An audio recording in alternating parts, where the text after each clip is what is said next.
नमस्कार साथियों। आज हम लोग फिर से 11th exercise 11th practice set की जो भी क्वेश्चन प्रश्न है उनको सॉल्व करेंगे और उसमें देखेंगे क्या हमसे अभी भी त्रुटियां रह जा रही हैं, किस चीज़ को अभी हमें और भी सीखना है। तो इस दृष्टि से देखेंगे आज हम लोग प्रैक्टिस सेट 11वां प्रैक्टिस सेट करेंगे। ठीक है, तो आइए शुरू करते हैं 11वां प्रैक्टिस सेट।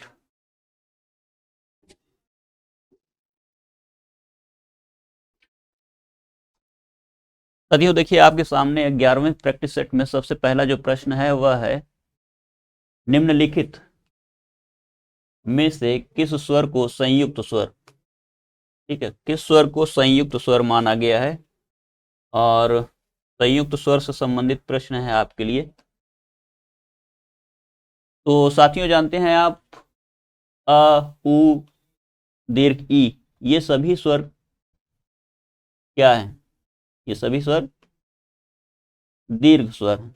क्या है? सभी स्वर क्या है? दीर्घ स्वर। ठीक है, तो देखिए दीर्घ स्वर है ये ई, और उ भी क्या है? दीर्घ स्वर है।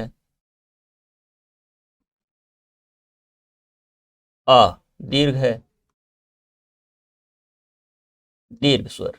ठीक, ये सभी दीर्घ स्वर है, जबकि ए जो है, ए ये आपका ऐ, इसको क्या कहेंगे आप? संयुक्त स्वर कहेंगे। संयुक्त स्वर है, दो स्वरों से मिलकर के बना हुआ है। और संयुक्त स्वर जिसमें आ और ई से ये बनता है। ठीक, आई, इस चीज को ध्यान से देख लीजिएगा। विकल्प आपका जो सही होगा वह होगा डी विकल्प। ठीक है, आगे चलेंगे।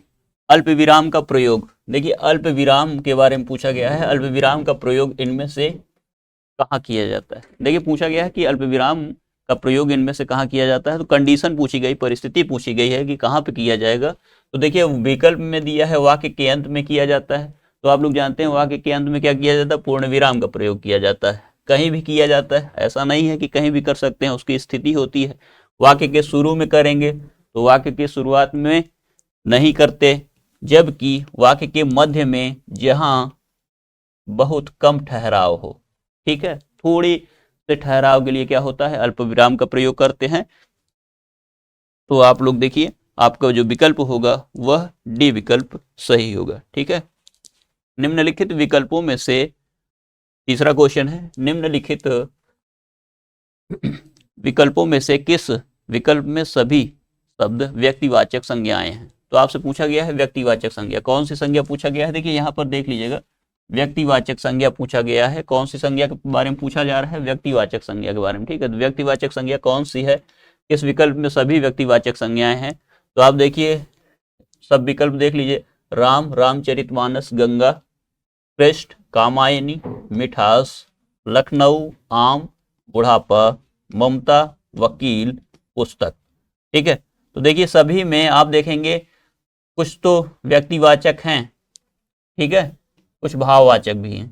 ठीक है, व्यक्तिवाचक तो है, जातिवाचक भी है, और यहाँ पर भाववाचक भी है। भाववाचक है, जातिवाचक है, और यह भी जातिवाचक है। लेकिन जब आप देखिए रामचरितमानस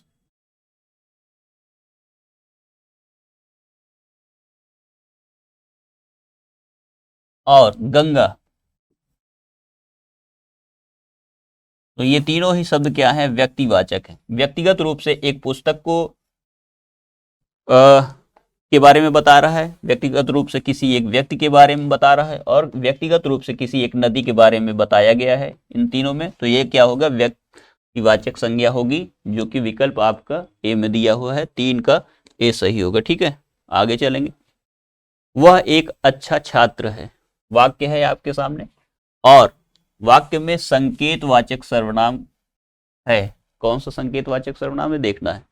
वह एक अच्छा और छात्र। तो 4 विकल्प दिए हैं। इन चारों विकल्प में से जो सही विकल्प है वह क्या है? देखिए सर्वनाम जो संज्ञा के स्थान पर प्रयुक्त किए जाए उनको क्या कहते हैं? सर्वनाम कहते हैं। और सर्वनाम में भी जो किसी वस्तु, व्यक्ति या स्थान की ओर संकेत करता हो, निश्चित रूप से संकेत बताने के लिए प्रयुक्त किया गया है, तो ऐसे सर्वनाम को क्या कहते हैं? संकेतवाचक। तो यहाँ पर देखिए वह जो शब्द है वह किसके ओर संकेत कर रहा है? छात्र की ओर। ठीक है, वह एक छात्र की ओर संकेत कर रहा है, इसलिए जो वह शब्द होगा आपका वह, तो ये वह संकेतवाचक सर्वनाम होगा। ठीक है, बाकी सभी क्या है? एक तो विशेषण है, एक छात्र कर्ता है, और एक संख्यावाची विशेषण प्रविशेषण कह सकते हैं। ठीक है, तो जो विकल्प आपका उत्तर जो सही होगा वह होगा वह। ठीक है, आगे चलेंगे। देखिए निम्नलिखित वाक्यों में विशेषण का प्रयोग हुआ है। किस वाक्य में विशेषण का प्रयोग हुआ है इसको आपको देखना है, बताना है। वाक्य पढ़ लेते हैं।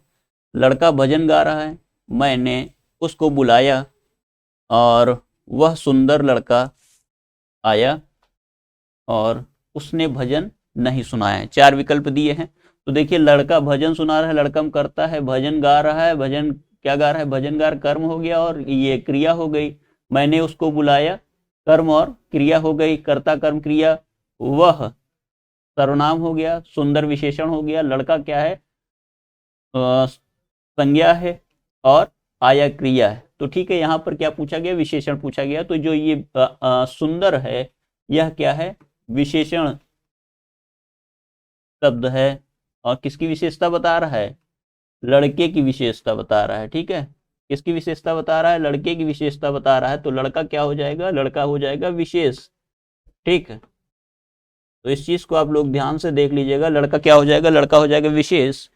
तो विकल्प आपका जो होगा वह विकल्प क्या है? वह सुंदर लड़का। तो आपके विकल्प सी में जो सुंदर शब्द है वह क्या है? विशेषण का प्रयोग माना जाएगा। तो आपका विकल्प जो होगा वह विकल्प सी सही होगा। ठीक है, इसके बाद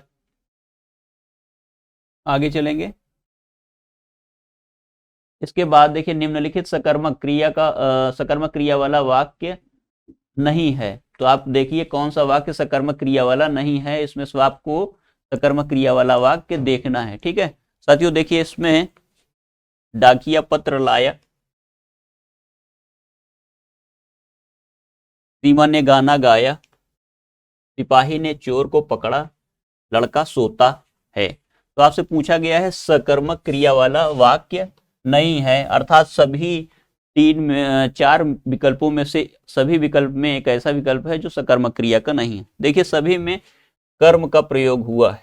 ठीक है, तो जिस क्रिया में कर्म का प्रयोग होता है उसमें हम लोग क्या कहते हैं कि कर्म सकर्मक, या उसकी क्रिया कैसी है? सकर्मक है। जबकि कुछ क्रियाएं ऐसी हैं जो सदैव अकर्मक होती हैं। ठीक है, जैसे सोता, सोना, रोना और लड़ना। ठीक है, चलना, चलने के बाद टहलना, इस प्रकार की जो क्रियाएं हैं ये सभी क्या है? अकर्मक क्रियाएं। तो अकर्मक क्रिया वाला जो वाक्य है वह है डी, जिसमें कि सकर्मक क्रिया का प्रयोग नहीं हुआ है। ठीक है, आगे चलेंगे। उन्होंने पूर्णतया समर्थन किया है। इस वाक्य में किस प्रकार के क्रिया विशेषण, ठीक है, क्रिया विशेषण का प्रयोग हुआ है बताना है। कालवाचक क्रिया विशेषण, रीतिवाचक, परिमाणवाचक, स्थानवाचक। साथियों क्रिया विशेषण क्या होता है? शब्द जो क्रिया की विशेषता बताने वाले शब्द होते हैं उनको हम लोग क्या कहते हैं? क्रिया विशेषण कहते हैं। और क्रिया विशेषण शब्द क्या है? क्रिया के पूर्व में ही लगता है, और क्रिया विशेषण की ये सभी क्या है? भेद हैं। ठीक है, ये क्या है? सभी क्रिया विशेषण के ही भेद हैं जो कि क्रिया की विशेषता बताते हैं। ठीक है, अब यहाँ पर जो पूर्णतया शब्द लिखा है, यह पूर्णतया शब्द किस प्रकार का क्रिया विशेषण है? वह क्या कालवाचक है, वह क्या रीतिवाचक है, वह क्या परिमाणवाचक है, वह क्या स्थानवाचक है? तो साथियों आप जानते हैं परिमाणवाचक एक क्रिया विशेषण होता है जिसमें किसी क्रिया की विशेषता बताने वाले शब्द का जो होगा रूप वह क्या होगा? परिमाणवाचक होता है, अर्थात उसकी मात्रा कह लीजिए ये बतानी होती है। तो कम हो गया, थोड़ा हो गया, ज्यादा हो गया, इस प्रकार से शब्द अंशतः हो गया, पूर्णतया हो गया, ऐसे शब्दों का प्रयोग किया जाएगा। तो ऐसे शब्द क्या है, परिमाण सूचक क्रिया विशेषण के शब्द होंगे। तो आपका विकल्प जो होगा वह विकल्प सी सही होगा। ठीक है। क्वेश्चन है स्त्रीलिंग शब्द अलग कीजिए। कोई स्त्रीलिंग शब्द है उसको अलग करना है, तो आपको देख लीजिए कौन सा है। उल्लास, हरकत, हमला और हवाला। देखिए इसमें से उल्लास स्त्रीलिंग शब्द है, हरकत, हमला और हवाला में से तो मुझे जो विकल्प सही है वह विकल्प बी है, हरकत की गई। ठीक है, हरकत की गई, अर्थात जो विकल्प आपका होगा बी विकल्प वह सही होगा। जबकि हुलास या उल्लास पुल्लिंग का शब्द है। ठीक है, पुल्लिंग का शब्द है। हमला कर दिया गया पुल्लिंग का शब्द है। और हवाला का कारोबार करते हैं। ठीक है, हवाला भी क्या है, पुल्लिंग शब्द है। ध्यान रखेंगे, पुल्लिंग का शब्द है हवाला भी। इन सब चीजों को आपको ध्यान रखना है और अच्छी तैयारी करनी है जिससे कि आपका चयन परीक्षा में हो सके। आगे चलेंगे। निम्नलिखित में से कौन सा शब्द दोनों वचनों में समान रहता है, मतलब उसका परिवर्तन नहीं होता, बहुवचन में भी उसी रूप में रहता है और एक वचन में भी रहता है। तो देखिए हम लोगों के सामने 4 विकल्प हैं। उन विकल्पों में सभी के जो परिवर्तन होते हैं उन परिवर्तनों को देख लेते हैं। देखिए आपके सामने कथा है, तो आप जानते हैं कथाएं शब्द का ये बहुवचन रूप होगा। लता है, लता, लताएं या लताओं को भी आप बहुवचन रूप मानते हैं, बहुवचन रूप होता है। कुटी या कुटियां,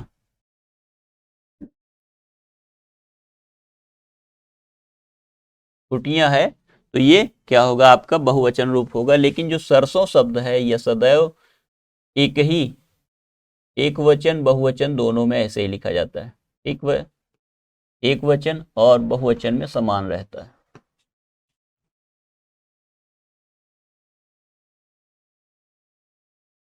समान रहता है। ठीक, इसको नोट कर लेंगे आप लोग। सरसों जो शब्द होगा वह एक वचन और बहुवचन में समान रहता है। ठीक है, आगे चलेंगे। देखिए इनमें से कौन सा प्रकार वर्तमान काल का नहीं, इनमें कुछ दिए हैं और वर्तमान काल का प्रकार नहीं है, इस चीज को आपको पता करना है। तो साथियों देखिए, सामान्य वर्तमान काल, संभाव्य वर्तमान काल, आसन्न वर्तमान काल, तात्कालिक वर्तमान काल, इन सभी विकल्पों में से जानते हैं आप कि जो ये विकल्प है आसन्न, यह किसका है, यह भूतकाल का है। ठीक है, किसका है, यह भूतकाल का प्रकार है। ठीक है, आसन्न भूतकाल भूतकाल का प्रकार है। शेष सभी क्या है, वर्तमान काल के प्रकार हैं। तो आपका जो विकल्प होगा वह सही होगा, सी विकल्प। ठीक है, उसके द्वारा अपने भाई को पढ़ाया गया। ठीक है, अपने भाई को पढ़ाया गया, इस वाक्य में कौन सा वाच्य है। ठीक है, वाच्य बताना है, वाच्य की दृष्टि से यह वाक्य किस प्रकार का है। तो देखिए कर्तृवाच्य है, भाववाच्य है, कर्मवाच्य, 3 प्रकार के वाच्य होते हैं, आप लोग जानते हैं। और कर्तृवाच्य में जिस वाक्य में क्रिया का प्रयोग कर्ता के अनुसार हो और क्रिया का फल जो है सीधा सीधा कर्ता जो कर रहा है काम, वो प्रभाव क्रिया कर्ता के ऊपर पड़े। ठीक है, लेकिन कर्ता के द्वारा कार्य तो किया जा रहा है, लेकिन क्रिया का प्रभाव जो है वो कर्ता पे न पड़ करके जब कर्म पे पड़ता है तो वह कौन सा वाक्य होता है, कर्मवाच्य होता है। ठीक, तो उसके द्वारा, देखिए द्वारा भी प्रयुक्त हुआ है, अपने भाई को, किसको पढ़ाता है, भाई को पढ़ाता है, तो कर्म भी है। और पढ़ाया गया, ठीक है, यह जो क्रिया का रूप है, यह क्रिया जो है, इस क्रिया के व्यापार का प्रभाव किसके ऊपर पड़ता है, कर्म के ऊपर, इसलिए यह कौन सा वाक्य होगा, कर्मवाच्य का वाक्य होगा। ठीक है, आगे चलेंगे। निम्नलिखित में से कर्ता कारक वाला कौन सा वाक्य है, छांटिए। ठीक है, निम्नलिखित में से कर्ता कारक वाला कौन सा वाक्य है, इसको छांटना है और इसको देख लेंगे कि कौन सा वाक्य है। ठीक है, तो कर्ता कारक वाले वाक्यों में सबसे पहले तो आपको पढ़ लेना है कि कौन सा विकल्प दिया है। तो मोहन को जाना है, शीला को रोटी खिलाओ, शाम को मत आना, वीमा को पुस्तक दे दो। ये 4 विकल्प हैं। कर्ता कारक वाला वाक्य आपको छांटना है, कर्ता कारक किसमें है। साथियों देखिए, कारक के कितने चिन्ह होते हैं और कारक के कितने प्रकार होते हैं तो आप लोग जानते हैं। हिंदी में कारक कितने हैं, हिंदी में 8 कारक होते हैं। ठीक है, 8 कारक होते हैं, जिसमें संबोधन भी प्रयुक्त होता है। जबकि कर्ता ने कर्म को करण से संप्रदान के लिए अपादान से संबंध काके की रारेरी और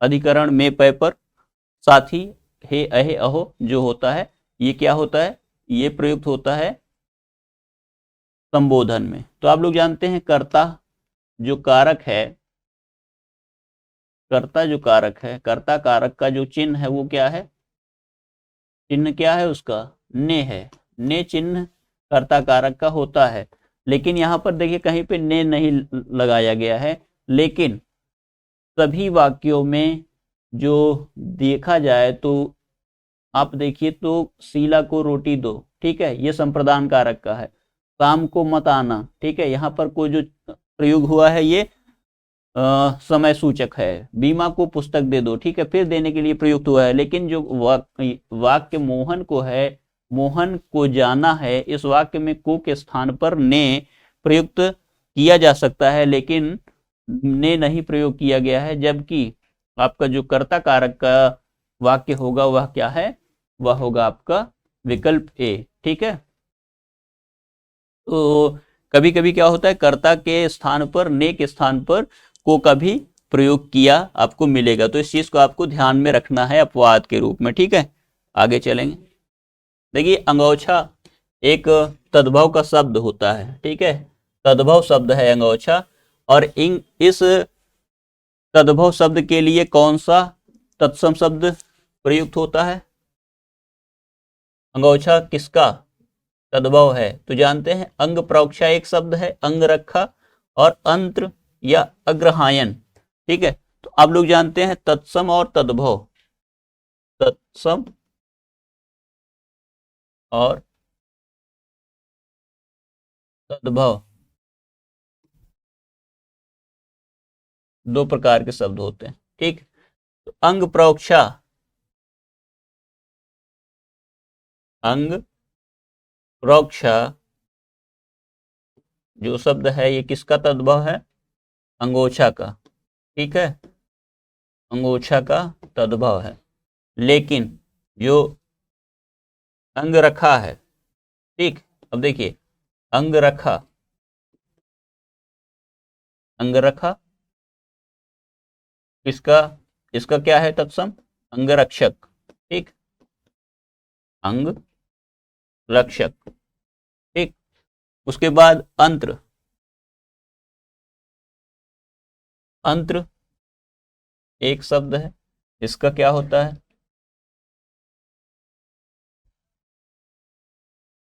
अंत्र आंत। ठीक है, उसके बाद अग्रहायन, इसका जो होगा तद्भव अगहन होता है। ठीक है, तो इन सब चीजों को भी आप रिवीजन करते रहिएगा। ठीक है, इन सब चीजों का भी रिवीजन आपको होना चाहिए, साथ साथ इसको करते चलिएगा। ठीक, अंगोछा किसका है, अंग प्रोक्षा है। ठीक है, विकल्प कौन सा आपका सही होगा, विकल्प आपका ए सही होगा। ठीक है, निम्नलिखित में 4 विकल्प में से उस विकल्प का चयन करें जो उपसर्ग से बने शब्द का सही विकल्प हो। ठीक है, तो देखिए किस विकल्प में आपको देखेगा कि उपसर्ग का प्रयोग हुआ है, उपसर्ग का प्रयोग किया गया हो। ठीक है, उपसर्ग और मूल शब्द में लगते हैं। मूल शब्द में क्या लगते हैं? उपसर्ग लगते हैं और प्रत्यय भी लगते हैं। तो प्रत्यय क्या होता है? बाद में लगता है और उपसर्ग पहले लगता है। ठीक है, तो देखिए आप देखेंगे तो बलिष्ठ, पुष्पित और पंचायत। बलिष्ठ में इष्ट प्रत्यय का प्रयोग हुआ है, पुष्पित में इत प्रत्यय का प्रयोग हुआ है और पंचायत में आयत प्रत्यय का प्रयोग हुआ है। ठीक है, ये सभी आपके क्या हैं? ये सभी आपके प्रत्यय हैं। प्रत्यय क्या होते हैं? वाक्य के अंत में लगते हैं। ये एक प्रकार के शब्दांश होते हैं, ये लग करके मूल शब्द के अर्थ को परिवर्तित कर देते हैं। तो ये प्रत्यय हैं। उपसर्ग हमें बताना है कि उपसर्ग से बने शब्द को बताना है। और देखिए मूल शब्द आदि में जब आप वी उपसर्ग लगाते हैं, ठीक है, वी उपसर्ग लगाते हैं तो इस ई का या हो जाता है। और ये आप देखिए ये इस प्रकार से आप इसको लिख सकते हैं। ठीक है, अब इसमें हमको जोड़ना है आदि। आप लोग जानते हैं कि ई के बाद अगर कोई असमान स्वर आया है तो ई को अड़च से इस ई का क्या हो जाएगा? ये हलिया हो जाएगा। आ यहाँ पर ये अब बचा हुआ है, इसकी हम लोग इसमें मात्रा लगा देते हैं। ठीक है, यह हो गया और आधा ये आपकी याद बचा। यहाँ देखिए व्या जो वा है वो अभी आधा बचा हुआ, तो इस वाक को हम लोग यहाँ पर जोड़ सकते हैं। तो ये जो रूप बनता है ये क्या है? संधि के साथ हुआ है। ये क्या है? विषय आप जानते हैं उपसर्ग है और ये क्या है? आदि जो है मूल शब्द है। तो इसको आप लोग ध्यान से देख लीजिएगा। ठीक है, आगे चलेंगे। दिए गए शब्द दिया गया है और प्रत्यय ज्ञात कीजिए। प्रत्यय को ज्ञात करना है। ठीक है, कौन सा प्रत्यय है? साथियों आप जानते हैं रनिवास एक प्रकार का शब्द होता है। अंतपुर या रानियों के रहने का निवास स्थान जो होता है, उसको वाक्यांश के लिए रानियों के रहने के स्थान को क्या कहते हैं? रनिवास कहते हैं। तो रनिवास अर्थात जहाँ पे रानी वास करती हैं। तो देखिए वास, आस, निवास, आस, चार शब्द हैं आपके पास। तो आपका जो प्रत्यय होगा वह ये शब्द होगा वास, और रानी में, रानी मूल शब्द में इस प्रत्यय को लगाया गया है, तो रनिवास बन गया है। ठीक है, आगे चलेंगे। आवर्तक का विपरीतार्थक शब्द बताना है। आवर्तक एक शब्द है, इसका विपरीतार्थी अर्थात विलोम शब्द बताना है। विलोम शब्द क्या होता है इसको देखेंगे। कौन सा शब्द विलोम शब्द है? तो देखिए विपरीतार्थक शब्द जो होता है आवर्तक का प्रवर्तक नहीं होता, आवृत्त भी नहीं होगा और प्रकर्षक भी नहीं होगा। लेकिन अनावर्तक जो होता है वह आवर्तक का विलोम या विपरीतार्थी शब्द हो सकता है। ठीक है, प्रवर्तक का अप्रवर्तक भी हो सकता है और आवृत्त का अनावृत्त भी हो सकता है। ठीक है, प्रवर्तक का अप्रवर्तक और अनावर्त का अनावृत्त भी होगा। ठीक है, तो इसको आप लोग नोट कर लीजिएगा। आप चलेंगे आगे। देखिए कौन सा शब्द आशक्त का विलोम है? विलोम पूछा गया है, कौन सा शब्द आसक्त का विलोम है? तो विलोम कौन सा है? अधम। ठीक है, अधम का विलोम क्या होगा? शब्द लिख लीजिए, शब्द लिख लेते हैं और विलोम।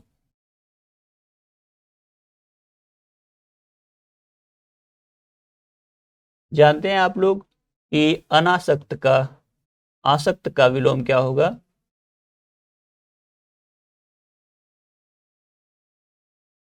आसक्त का विलोम क्या होगा? शब्द दिया है आसक्त, आसक्त का विलोम क्या होगा? अनासक्त। ठीक है, अनासक्त होगा। अधम शब्द दिया है, अधम का विलोम क्या होता है? उत्तम। अधम का विलोम क्या होगा? उत्तम होगा। निरुत्साह का विलोम क्या होगा? उत्साह। निरुत्साह का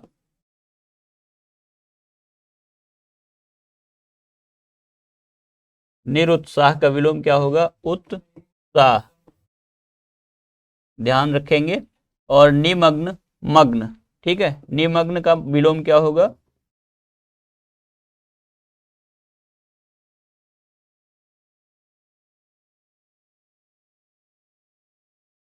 निमग्न का विलोम क्या होगा? निमग्न का अमग्न या समग्न क्या होगा? कौन सा विलोम होगा?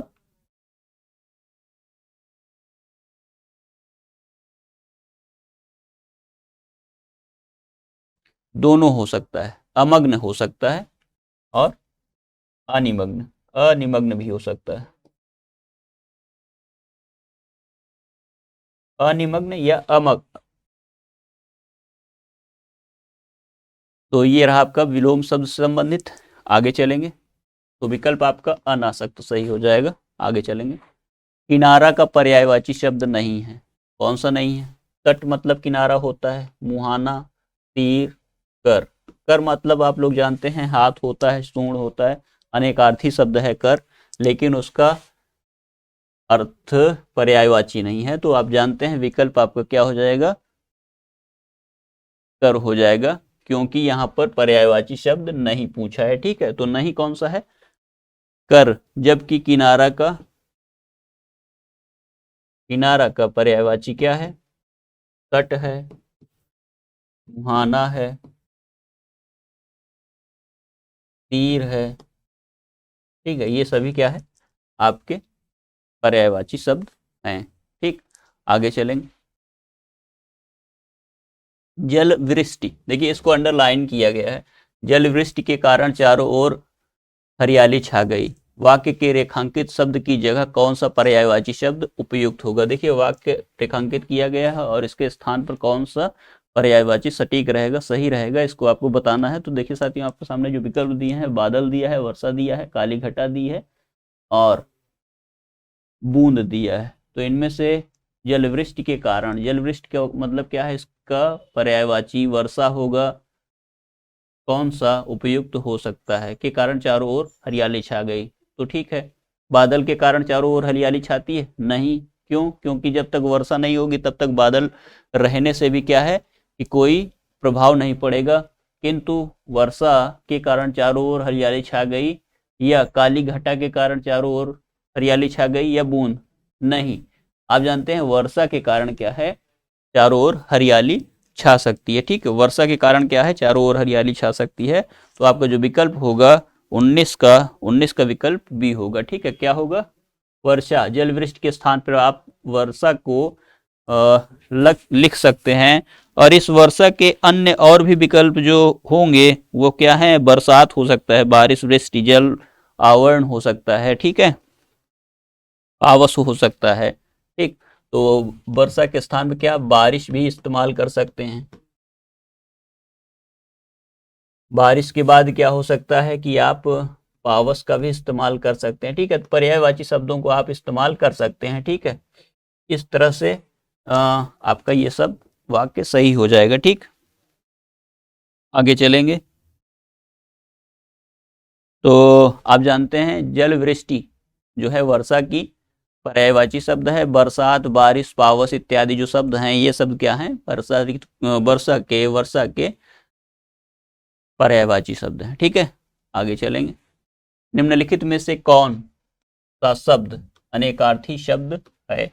अनेकार्थी शब्द पूछा गया है, कौन सा शब्द अनेकार्थी शब्द है? अंक है, दोस्त है, कबूतर है, परिवार है, इनमें से कौन सा है?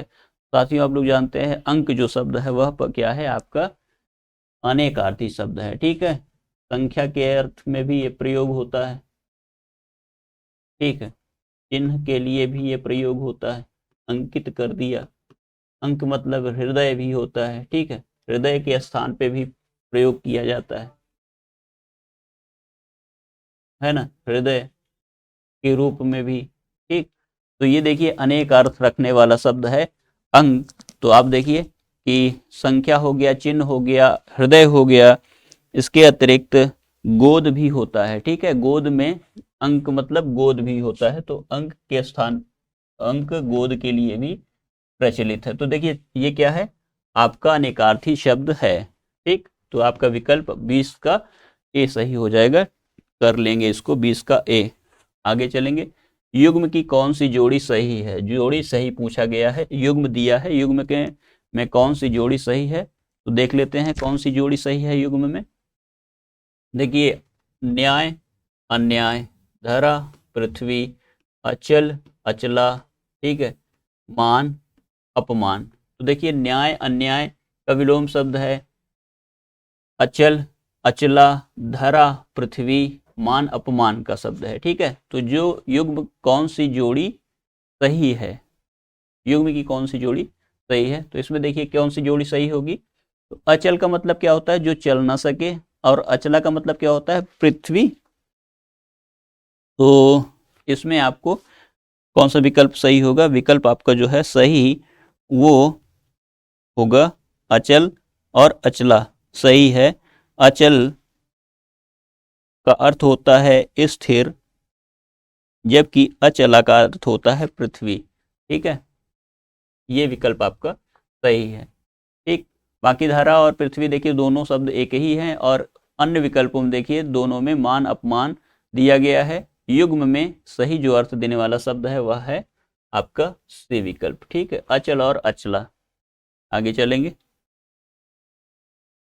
वह कवि जो तत्काल कविता करके एक लिए कविता करके प्रस्तुत करे, उसके लिए हम लोग कौन सा एक शब्द इस्तेमाल कर सकते हैं वाक्यांश के लिए, तो वो सुकवि होगा। सुकवि का मतलब जो अच्छा कवि होता है उसको हम लोग सुकवि कह सकते हैं। रस सिद्ध कवि क्या होता है, जो रस के रसा स्वादन मतलब अच्छे अच्छे रसों के से युक्त कविता का लेखन करता हो, मतलब उसकी कविता में रस मिलता हो, ठीक है। महाकवि जो महान कवि होता है, ठीक है। लेकिन जो आसु कवि हैं वो क्या होते हैं, आसु कवि क्या करते हैं, वो तत्काल ही कविता करते हैं। कोई आप उनको बिंदु दे दीजिए और उनसे कहिए तो वो तत्काल ही वो कविता कर देंगे। तो यह जो विकल्प आपका होगा वह विकल्प आपका डी सही होगा, ठीक है। निम्नलिखित विकल्पों में से जो भेदा ना जा सके, ठीक है, वाक्यांश के लिए एक सार्थक शब्द देना है। कौन सा सार्थक शब्द देना है, तो अभेद का मतलब आप लोग जानते हैं, जिसे भेदा ना जा सके उसके लिए प्रयोग किया जा सकता है अभेद। निर्द्वंद, जिसके मन में कोई द्वंद ना हो, द्वंद मतलब क्या होता है, कोई उहापोह। प्रतिबंध मतलब रोक होता है, ठीक है। तो जो अभेद शब्द है वह आपका सही विकल्प है। और अभेद्य किसका, किस अनेकार्थी, तो जो भेदा ना जा सके, ठीक है, जो भेदा न जा सके, इस वाक्यांश के लिए एक उपयुक्त जो शब्द है वह कौन सा शब्द है, अभेद्य, ठीक है। तो इसके लिए आप लोग विकल्प ए लगाएंगे। कोणार्क का संधि विच्छेद क्या है, संधि विच्छेद पूछा गया है। कौन सा कोणार्क का संधि विच्छेद है, कोण धन का, कोण धन आर्क, कोण धन अर्क और कोणा धन अर्क। चार विकल्प दिए हैं, चारों में से जो सबसे सही विकल्प है संधि विच्छेद की दृष्टि से वह क्या है, कोण धन अर्क। अब जानते हैं इस ऋण में आ जो मिला हुआ है उसको मिला करके क्या हो जाएगा, दीर्घ संधि हो जाएगी। और कोणार्क, ठीक है, यह दीर्घ स्वर संधि यहाँ पर है, ठीक है। कौन सी संधि है, दीर्घ स्वर संधि है इसमें। तो इसको आप लोग देख लीजिएगा कोणार्क शब्द में, ठीक है। कोणार्क दीर्घ स्वर संधि है। सर संधि के कितने भेद होते हैं, 5 भेद होते हैं, आप लोग जानते हैं। दीर्घ संधि, दीर्घ स्वर संधि, गुण संधि, यण संधि, वृद्धि संधि और आदि संधि। समास का समस्त पद वाक्य में क्रिया विशेषण का काम करता है, क्रिया विशेषण का काम करता है। कौन सा होता है ऐसा समास, तो आप लोग जानते हैं क्रिया विशेषण अर्थात अव्यय का काम करने वाला जो होता है उसे हम लोग कहते हैं अव्ययी भाव समास, ठीक है। द्वंद्व द्विगु बहुब्रीहि काम नहीं करते, ठीक है। बहुब्रीहि क्या होता है, यह किसी न किसी रूढ़ अर्थ में प्रचलित एक शब्द होता है जो कि परंपरा में प्रचलित है, उस विशेष अर्थ में प्रयोग होता है। लेकिन क्रिया विशेषण का काम कौन करता है, समस्त पद वाक्य में, वह होता है अव्ययी भाव। और अव्यय होता है इसका पहला शब्द, जिसके कारण कि वह प्रथम पद प्रधान होता है। और पद प्रधान होने के कारण उसमें जो पहला पद होता है वह संस्कृत का या अव्यय होता है। उस अव्यय के कारण पूरा का पूरा जो पद होता है वह अव्ययी भाव हो जाता है। इसीलिए इसका नाम ही रखा गया अव्ययी भाव समास। और यह जो समास है वह क्रिया विशेषण के रूप में प्रयुक्त होता है। क्यों? क्योंकि क्रिया विशेषण जो है वो अव्यय के मुख्य भाग होते हैं, मुख्य भेद होते हैं। क्रिया विशेषण क्या है? अव्यय अविकारी जो शब्द है, अव्यय या अविकारी शब्द के 4 प्रमुख भेद हैं। क्रिया विशेषण, समुच्चय बोधक, विस्मयादि बोधक, संबंध बोधक, ये 4 भेद हैं। तो उनमें से क्रिया विशेषण प्रमुख रूप से है। ठीक है, तो 25 में आपको ए लगाना है। उन्होंने बोला, उन्होंने बोल उठे, इस वाक्य में त्रुटि पहचान कर वाक्य शुद्ध कीजिए। तो देखिए कौन सा जो भाग है उसमें त्रुटि है। तो वो बोल उठे, वे ने बोले, उसने बोल उठे, उन्होंने बोल उठे। तो साथियों जानते हैं यहाँ पर जो सर्वनाम का उचित प्रयोग करना है वो सर्वनाम आपका उचित प्रयुक्त नहीं है। उन्होंने के स्थान पर आपको वे होना चाहिए, वो नहीं, बल्कि उन्होंने के स्थान पर वे बोल उठे। इसलिए विकल्प आपका जो होगा वह विकल्प कौन सा सही होगा? विकल्प आपका सही होगा ए विकल्प। ठीक है। साहित्य में रस का क्या अर्थ है? देखिए क्वेश्चन है, रस का अर्थ पूछा गया है, साहित्य में क्या अर्थ है रस का। ठीक है, तो साहित्य में, साहित्य की मिठास है, साहित्य किसी रस का आनंद है, किसी फल का स्वाद है, साहित्य से मिलने वाली आनंद अनुभूति क्या है? वह रस है। ठीक है, तो रस का क्या अर्थ है? साहित्य में आनंद अनुभूति, साहित्य से जो मिलने वाला आनंद है उसे हम लोग क्या कहते हैं? उसे कहते हैं रस। ठीक है, तो आप लोगों के लिए यह जो विकल्प है डी विकल्प, वह विकल्प आपका सही होगा। 27 में आपको कौन सा विकल्प लगाना है? डी विकल्प। ठीक है, तो साहित्य से मिलने वाला जो आनंद है उसी को हम लोग क्या कहते हैं? आनंद कहते हैं। और मूल रूप से देखा जाए तो रस का जो अर्थ है, जो शब्द है, उस रस शब्द का अर्थ क्या है? आनंद है। काव्य को पढ़ने से या काव्य को किसी नाटक को देखने से या किसी कविता को सुनने से जो आनंद हमें प्राप्त होता है उसी को हम लोग क्या कहते हैं? रस कहते हैं। ठीक है, आगे चलेंगे। मंगल भवन अमंगलहारी, द्रवहु सुदशरथ अजिर बिहारी। ठीक है, तो इसमें इन पंक्तियों में किस छंद का प्रयोग हुआ है? आप लोग जानते हैं कि किस छंद का प्रयोग हुआ है? मंगल भवन अमंगलहारी, तो जानते हैं दोहा है नहीं इसमें, तोठा नहीं है, सवैया नहीं है। ठीक है, सवैया किस कवि ने सवैया लिखा है? आप लोग जानते हैं रहीम दास ने खूब ढेर सारी सवैया लिखी हैं। और आप जानते हैं दोहा, सोरठा और चौपाई से जो आबद्ध रचना है तुलसीदास जी द्वारा प्रसिद्ध रचना रामचरितमानस, उसमें देखेंगे तो आपको दोहा भी मिलेगा, चौपाई भी मिलेगा, सोरठा भी मिलेगा। लेकिन प्रमुख रूप से जो प्रस्तुत यहाँ पर छंद है उसमें कौन सा छंद है? उसमें चौपाई छंद है। मात्रा लगा करके देख लीजिए, जो अनुस्वार युक्त शब्द होता है, वर्ण होता है, वह गुरु होता है, शेष आपके रस होते हैं।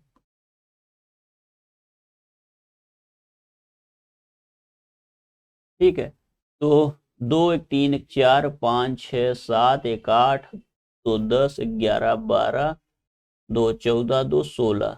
साथियों देखिए आपके एक चरण में 16 मात्राएं देखने को मिलेंगी। तो मतलब जानते हैं आप लोग जो चौपाई होता है उसमें 4 चरण कितने होते हैं? चरण 4 होते हैं। और चरण में, प्रत्येक चरण में कितनी मात्राएं होती हैं? प्रत्येक चरण में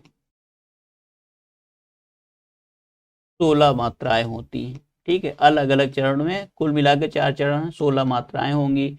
और दूसरी चीज क्या है कि इसमें अंत के वर्णों में तुकांतता भी आपको देखने को मिलेगी। ठीक है, तो इस चीज को भी याद रखिएगा। दूसरी चीज क्या है? यह सम छंद है, और सम छंद में मात्रिक छंद है। ठीक है, सम मात्रिक छंद है, सम मात्रिक छंद है, न कि वर्णिक छंद है। किस प्रकार का छंद है? सम मात्रिक छंद है। ठीक है, तो इन सब चीजों को भी आपको याद रखना है। ठीक है, तो आपका विकल्प जो होगा 28 में विकल्प आपका है बी विकल्प। जिस पंक्ति या जिन पंक्तियों में एक या अनेक वर्णों की एक ही क्रम में एक ही बार आवृत्ति हो तो वहां कौन सा अलंकार होता है। देख लीजिए, अलंकार से संबंधित प्रश्न है, वह भी अलंकार कौन सा है। लाटानुप्रास पूछा गया है, वृत्तानुप्रास, शेकानुप्रास। तो देखिए, एक या अनेक वर्णों की एक ही क्रम से, ठीक है, एक बार आवृत्ति हो तो कौन सा अलंकार होगा। तो साथियों, आप लोग जानते हैं कि ऐसे स्थान पर छेकानुप्रास अलंकार होता है। ठीक है, मुख्य रूप से देखेंगे तो छेकानुप्रास अलंकार होता है, क्योंकि छेकानुप्रास की परिभाषा ही है कि एक या अनेक वर्णों की एक ही क्रम में, ठीक है, यहां पर वर्णों कर लीजिएगा, वर्णों की एक ही क्रम में, मतलब क्रम निश्चित होना चाहिए और एक ही बार आवृत्ति हो, मतलब बार बार आवृत्ति ना हो, एक ही बार आवृत्ति हो, तो वहां पर कौन सा अलंकार होता है, वहां पर छेकानुप्रास अलंकार होता है। आप जानते हैं अनुप्रास अलंकार में 5 भेद होते हैं, लाटानुप्रास, प्रत्यानुप्रास, छेकानुप्रास, सुत्यानुप्रास और एक और होता है, उसे अंत्यानुप्रास कहा जाता है। ठीक है, तो इस चीज को, भेदों से भी संबंधित प्रश्न पूछे जाएंगे, इसको आप लोग याद रखिएगा। तो यहाँ पर 29 का सी में 29 का जो विकल्प सही है आपका वह है सी विकल्प। ठीक है, साधारणीकरण की व्याख्या, साधारणीकरण की व्याख्या में आप देखिए तो मधुमती की भूमिका की परिकल्पना किसने, किस विद्वान ने की है। मधुमती की भूमिका की परिकल्पना किस विद्वान ने की है। तो भगीरथ मिश्र ने की है, श्याम सुंदर दास ने की है, रामचंद्र शुक्ल ने की है, राममूर्ति त्रिपाठी ने की है, किसने की है। ठीक है, तो जानते हैं आप लोग कि श्याम सुंदर दास जो हैं, श्याम सुंदर दास ने मधुमती की भूमिका की परिकल्पना की है। ठीक है, जबकि रामचंद्र शुक्ल की एक रचना है और उस रचना का क्या नाम है, रसमीमांसा। रसमीमांसा जो है वह रस से संबंधित रामचंद्र शुक्ल की रचना है। ठीक है, तो इन सब चीजों को, तथ्यों को आप लोग क्या करेंगे, थोड़ा सा याद रखिएगा, परीक्षा की दृष्टि से महत्वपूर्ण है, इन सब को नोट भी कर लीजिएगा। ठीक है, तो आप लोग इस चीज को नोट कर लीजिए। आगे चलेंगे, जबरदस्ती का मेहमान। ठीक है, जबरदस्ती का मेहमान अर्थ के लिए सही लोकोक्ति है, कौन सी लोकोक्ति सही है जो यह अर्थ देती हो कि यह जबरदस्ती का मेहमान। ऊंची दुकान फीकी पकवान, अधजल गगरी छलकत जाए, ऊंची दुकान फीका पकवान, आंख के अंधे नाम नयन सुख, मान न मान मैं तेरा मेहमान। साथियों देखिए, ये जो विकल्प है आपका डी विकल्प, जबरदस्ती का मेहमान अर्थ के लिए सही जो लोकोक्ति है वह है मान न मान मैं तेरा मेहमान। जबकि ऊंची दुकान फीका पकवान, मतलब नाम बहुत दर्शन छोटे की जो होती है स्थिति वह है, मतलब नाम तो प्रसिद्धि बहुत है लेकिन गुण उस प्रकार का नहीं है। अधजल गगरी छलकत जाए में क्या है कि थोड़ा सा पैसा या थोड़ी सी शिक्षा पा करके इतराना या घमंड करना, दिखावा करना। आंख के अंधे नाम नयन सुख, मतलब नाम और नाम के अनुरूप उनका गुण नहीं है, विपरीत गुण हो। ठीक है, आंख के अंधे नाम नयन सुख। आगे चलेंगे, पैसे से ही आदमी की इज्जत है। ठीक है, पैसे से ही आदमी की इज्जत है के लिए निम्नलिखित में से कौन सा उचित लोकोक्ति है, इसका चयन करना है। तो अपनी पगड़ी अपने हाथ, होनहार विरवान की हो चिकने पात, जैसी तेरी कामरी वैसे मेरे गीत, जर है तो नर है नहीं तो खंडहर है। ठीक है, पैसे से ही आदमी की इज्जत है। तो देखिए साथियों, इसमें क्या होता है कि जर है तो नर है नहीं तो खंडहर, पैसा। ठीक है, जर मतलब क्या होता है, पैसा, संपत्ति। तो आपका जो डी विकल्प होगा वह विकल्प डी आपका सही होगा, इसको आप लोग नोट कर लीजिएगा। ठीक है, देखिए उसके बाद क्या है, पैसे जैसी तेरी कामरी वैसे मेरे गीत। तो जैसा दोगे, जितना पैसा खर्च करोगे उतना आप पाओगे। ठीक है, दूसरी चीज, होनहार विरवान के हो चिकने पात, तो मतलब जो बच्चे प्रतिभाशाली होते हैं वो बचपन में ही उनकी प्रतिभा झलक जाती है कि वो प्रतिभाशाली हैं, ठीक है, उनके भविष्य में अच्छे बनने की संभावनाएं हैं। जैसे तेरी कामरी वैसे मेरे गीत, मतलब कि जितना दोगे उतना पाओगे, ठीक है। इसके अतिरिक्त आगे चलेंगे, आपका विकल्प डी सही होगा। किशोरीलाल गुप्त एक इतिहासकार हैं, इतिहास की पुस्तक का अनुवाद किया है इन्होंने। ये हिंदी साहित्य का प्रथम इतिहास इनमें से किस पुस्तक का अनुवाद है, ठीक है। इनकी रचना कौन से, किशोरीलाल गुप्त की रचना है हिंदी साहित्य का प्रथम इतिहास। इस रचना को किशोरीलाल गुप्त ने लिखा है और यह किस पुस्तक का अनुवाद है। आप जानते हैं किस पुस्तक का अनुवाद है? तो आपको मैं बता दूं, द मॉडर्न इस्तिवार द ला लिटरेचर हिंदुस्तानी। इसके लेखक कौन है? Sketch of Hindi literature, the modern vernacular literature of Hindustan या हिस्ट्री ऑफ हिंदी लिटरेचर। इन चार विकल्पों में से जो सबसे सही और जो आपका आंसर होगा वह विकल्प कौन सा किसका है? तो जानते हैं किशोरीलाल गोस्वामी ने the modern vernacular literature of Hindustan नामक पुस्तक का अनुवाद किया था हिंदी साहित्य का प्रथम इतिहास का, ठीक है। यह ग्रियर्सन की पुस्तक है, ठीक है, ग्रियर्सन की पुस्तक है, डॉक्टर ग्रियर्सन इसके राइटर हैं, ठीक है। The modern vernacular literature of Hindustan. तो विकल्प आपका कौन सा सही होगा? 33 का सी सही होगा, ठीक है, 33 का सी कर लीजिए। और ग्रियर्सन इसके लेखक हैं इस पुस्तक के। यह पुस्तक किस प्रकार की रचना है? हिंदी साहित्य के इतिहास से संबंधित पुस्तक है, ठीक है। हिंदी साहित्य का लेखन जो है, हिंदी साहित्य के इतिहास का प्रथम लेखन लिखने का प्रयास जो था वो ग्रियर्सन के ही द्वारा किया जाना माना जाता है। जबकि इस्तिवार द ला लिटरेचर हिंदुस्तानी ये रचना गारसा दतासी की है। किसकी है? गारसा द तासी की रचना है। इन सभी को आप नोट करके रखेंगे क्योंकि ये पुस्तकें आपसे पूछ ली जाती हैं, ठीक है। History of Hindi literature, sketch of Hindi literature, ठीक है, ये भी पुस्तक का नाम आप लोगों को याद रखना है। इसके अतिरिक्त आगे चलेंगे। देखिए साथियों, आपके समक्ष एक पैसेज है और इस पैसेज में आपको पैसेज पढ़ करके इसके विकल्पों को देखना है। तो चलिए विकल्प हम लोग पढ़ने से पहले पैसेज को पढ़ लेते हैं। निर्देश क्या दिया हुआ है इसको देख लेते हैं, समझ लेते हैं, ठीक है। देखिए निर्देश में लिखा है, निम्नलिखित अवतरण को ध्यानपूर्वक पढ़िए और पूछे गए प्रश्नों के लिए ABCD में से सही विकल्प का चयन करना है। तो ठीक है, उसका तो हो जाएगा, लेकिन पहले हम लोग पैसेज पढ़ लेते हैं।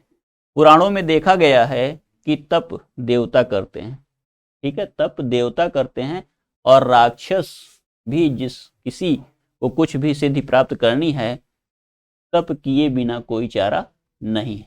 इनमें से उसकी नियत अगर सात्विक नहीं तो उसका और दुनिया का भला होता है, ठीक है। उसकी नियत कैसी है? सात्विक, अच्छी है, अच्छे विचार हैं उसके, तो उसको क्या है, उसको भी फायदा मिलेगा और दुनिया को भी। अगर उसकी नियत बुरी है तो वह सारी दुनिया का नाश भी कर सकता है, ठीक है।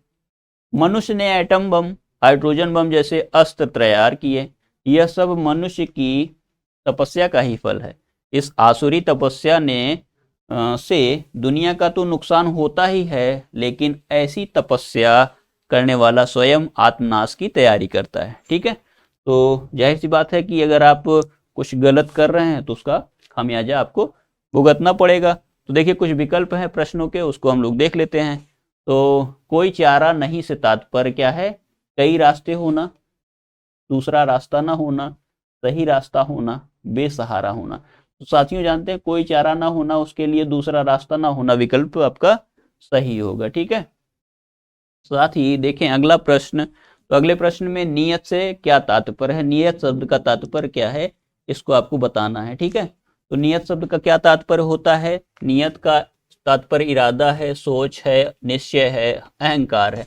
साथ ही सब लोग जानते हैं नियत किसका से जो अर्थ निकलेगा वो इरादा के लिए होगा, ठीक है, इरादा आप लोग लगा लीजिएगा, ठीक। तो नियत शब्द से जो अर्थ है वह इरादा से है। सात्विक नियत से क्या अभिप्राय है? सात्विक नियत से क्या होता है? तो दुनिया का बुरा होना, दुनिया का भला होना, ठीक है, क्या होगा? दुनिया से प्रेम होना। तो साथियों आप जानते हैं सात्विक मतलब अच्छे विचार होते हैं, तो दुनिया का भला हो ऐसी नियत का होना सात्विक नियत कहलाता है। ठीक है, आपका विकल्प सी सही हो जाएगा। आगे चलेंगे। आसुरी तपस्या से मनुष्य ने क्या बनाया? एटम बम बनाया, हवाई जहाज बनाया, मोटर गाड़ी, शांति, क्या बनाया? आसुरी शक्ति से मनुष्य ने क्या बनाया? एटम बम बनाया, हाइड्रोजन बम बनाया। ठीक है, इससे क्या होता है? क्या होता है इससे?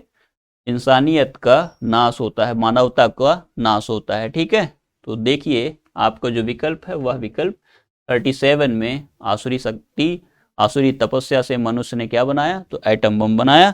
यह विकल्प आपका बी विकल्प सही होगा। ठीक है, तो साथियों ये देखिए जो पूरे का पूरा प्रश्न पत्र था 37 प्रश्नों का, यह प्रश्न सभी आपके लिए लगभग देखिए तो आप पूरे कंटेंट से पूछा गया है प्रश्न, और आपको निश्चित रूप से इसका कुछ ना कुछ फायदा तो अवश्य मिलेगा। और लगातार आप देखिए मैं प्रतिदिन आपको एक सेट पेपर करा रहा हूं, तो इससे आपकी परीक्षा के लिए जो तैयारी है वो निश्चित रूप से आपकी परिपक्व होती जा रही है धीरे धीरे।